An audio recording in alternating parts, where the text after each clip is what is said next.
I was only about 5 years old, my story started. I have two brothers, an older one and a younger one, which meant I was a very competitive person. Now that competitiveness, I took it everywhere. The playground, which was my favorite.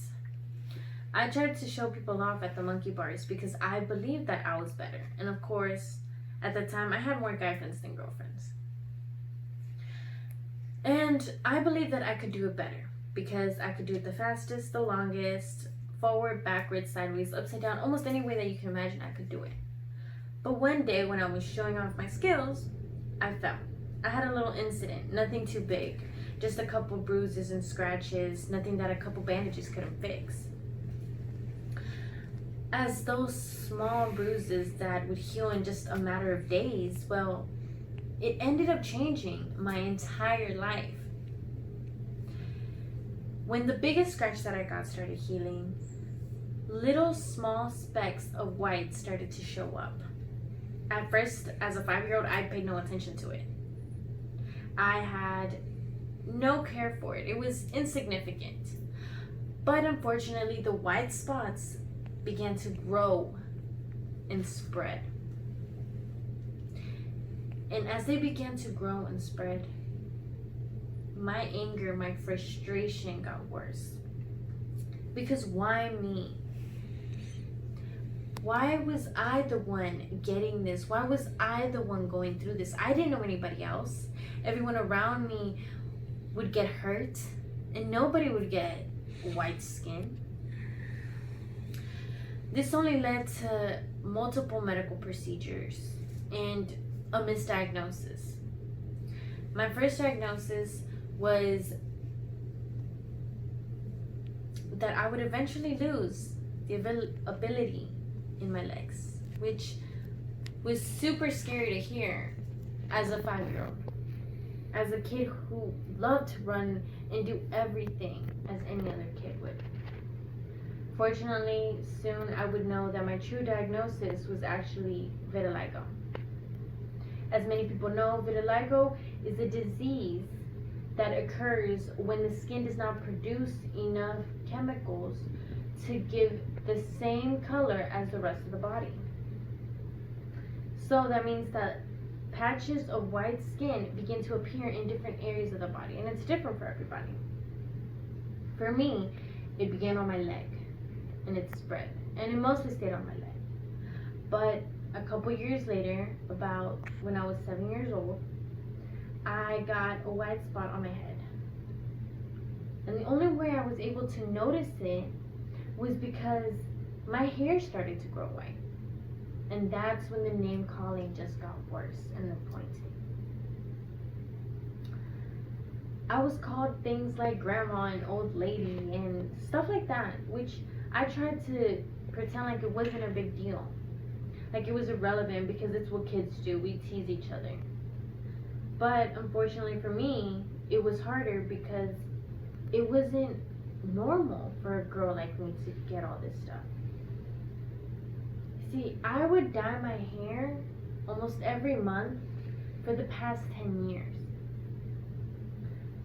And vitiligo was not the reason why I dyed my hair. It's the fact that the name calling and the teasing, it was what vitiligo caused. I was a confident girl. I was a girl who would wear dresses and skirts, and I would go out and dress up extra for anything and everything. Unfortunately, the moment that this happened, I began to cover up.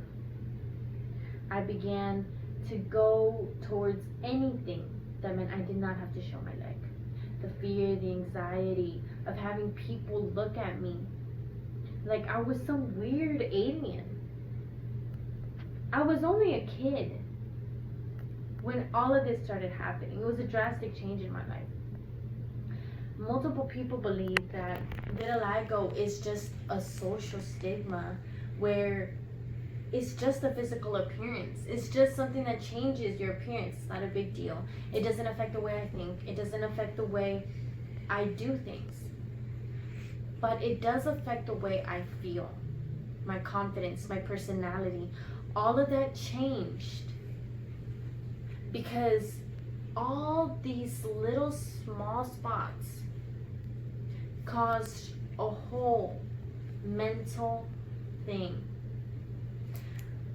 I developed really bad anxiety. And obviously when I was able to go to middle school, I went to middle school where nobody knew me. I could start fresh. Nobody would know what my medical condition was, so the name calling and the staring, it would all go away and I could be my own person. I began to hide it. The only problem with that was, with the hiding meant distancing. I distanced myself from almost everyone. The friends I made, they would invite me places. But when it came to pool parties or things that I would have to show my leg, I would have to say no. Because I felt like I should be humiliated for these things. Because I was not ready to go back to the questions and the pointing and the staring and the constant fact of everybody trying to figure out what was wrong with me. I got asked questions like, did you burn yourself? Did you bleach yourself? And my favorite one, are you trying to be Michael Jackson? Well, the answer to all of those are no. No, I did not try to do any of that. I did not choose for this to happen to me. Unfortunately, many people don't know. And the problem with that is those questions didn't come out of genuinely trying to figure out what was happening. It came from more of a way of making fun of me. And of course, I wasn't ready for that because I was the kind of person to hide everything, hide the way I was feeling. I would act so confident, like the thing on my leg was not an insecurity when it was the biggest one. It ruined my relationships with people. And when it came to dating, well, that was terrible for me.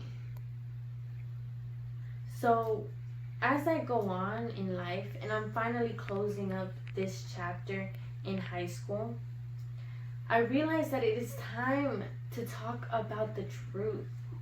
The fact that vitiligo is not just about appearance. It's about the mental part of it, the psychological effects it has on people. You see, in other cultures, vitiligo is actually seen like a curse. For example, in India, those people, the women who develop vitiligo, are seen as ugly because they don't have the beautiful brown skin as the rest of them. They aren't seen and they're not eligible enough for marriage, which is a cultural thing. Many women in India are supposed to get married, but they can't. They can't get married and they can't start forming a family because they're seen as ugly. Well, those women are one of the most insecure women. They develop depression, anxiety, fear. They're humiliated for something that they did not choose to happen to them. There's so many different cases of vitiligo, and it's different for practically everyone. You can grow it and it can happen anywhere on the body. So even a small part can actually have the biggest effect, because even though people sometimes are curious, sometimes people don't realize that the questions or the comments they make are actually more hurtful than helpful. For example, I had family who tried to show that they cared, but their comments actually seem a little bit hurtful. Part of my family would ask me, well, have you tried covering it up? And that made me feel like I had to. Like I couldn't embrace it. Like I should be embarrassed by it. Like I should put it away. Like I shouldn't show it. But now I decided that it's time. That all the mental pressure that I've had, I need to face it. Vitiligo is more than just the skin appearance. It's a lot more than just a change in skin color or color of hair. There's many groups out there that actually are out there to help people with vitiligo to become more confident, so people can meet people with the same condition without having to be ashamed to share their story, or without having to try to hide different parts of their body. I hope that with this, many people can realize that sometimes the questions or the comments or even the stares that we give can affect a person much more than we can imagine. It's time to realize and know the truth that's deeper than the skin. Thank you.